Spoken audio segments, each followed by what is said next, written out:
Para may mapuntahan ang kanyang ipon sa pagiging isang virtual assistant, naisipan ni Micah Valeroso na magtayo ng iba't ibang negosyo kabilang na ang kanyang pinapangarap na sariling coffee shop.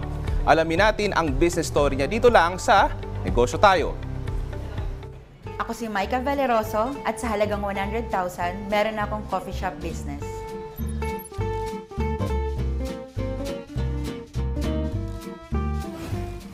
Nagsimula akong mag-work as a virtual assistant last 2014 as a part-time since nag-work pa ako sa corporate job. Tapos, nag-full-time na ako ng 2017 as a virtual assistant.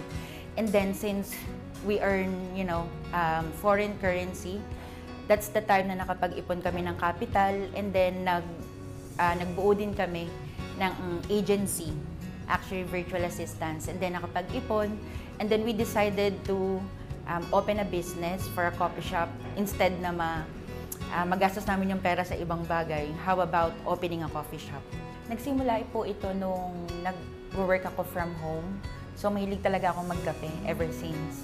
So instead of hopping off from different coffee shop, naisip namin na what if mag-open na lang kami ng sarili naming coffee shop at the same time kumikita pa kami. Ang other businesses namin is yung first, yung actually virtual assistants. So, it's a digital marketing agency. Aside from that, meron din akong Queen Beauty Lounge. Kaya ako naisip na mag-open pa ng another business is to help other people like yung mga newly graduate na magkaroon ng pagkakakitaan. So, kasi di ba ngayon, pag nakagraduate ka ng K-12, hindi ka sure kung makakakuha ka ng work. So, we give chance to other newly graduate students from K-12 na magkaroon ng work sa coffee shop. Very fulfilling kasi dati nag-work lang ako sa bahay, pumupunta lang ako sa mga coffee shop. Iba pala sa feeling yung meron kang shop na talagang physical store, may nabibigyan ka ng work, at the same time, meron kang naibibenta mga products na abot kaya sa mga students. So ang edge ng coffee shop namin, I believe, is yung very welcoming na ambience. Most of the students na loyal customers namin, talagang bumabalik-balik sila, and at the same time, we have a very affordable price. I think yung mga challenges na kinakaharap namin or kinaharap namin before is yung paghahanap ng loyal na staff and yung masisipag na staff. Ang other challenges pa namin sa pagmamanage ng coffee shop is of course yung capital. Hindi natatapos yung gastos pag nagtayo ka ng coffee shop. Tuloy-tuloy pa rin yung expenses, of course yung salary ng mga tao, yung stocks, and yung pag-maintain ng coffee shop. Yung buhay namin before, bago kami magnegosyo, merong pros and cons. So yung pros, of course, yung pera na inipon namin, hindi lang siya natutulog sa bangko. Ang cons naman nun is, wala na kaming time para pumunta sa mall and mag-travel.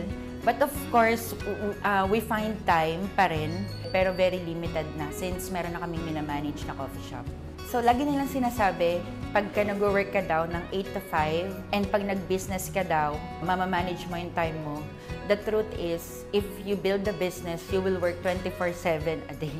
But, ang pros nun is, meron kang capacity na mag-handle ng time mo. If you don't want to open your coffee shop, you can close it right away. Hindi ka na magpapaalam like for the 8 to 5 job. Kailangan mo magsabi sa boss mo, mag-file ka ng leave. Ikaw na mismo yung mag-close kung gusto mo at ikaw mag-open kung kailan mo din gusto. Hawak mo yung oras mo.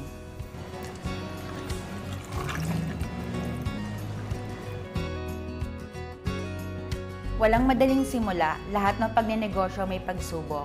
Kaya believe in yourself and never give up. Kaya tara, negosyo tayo!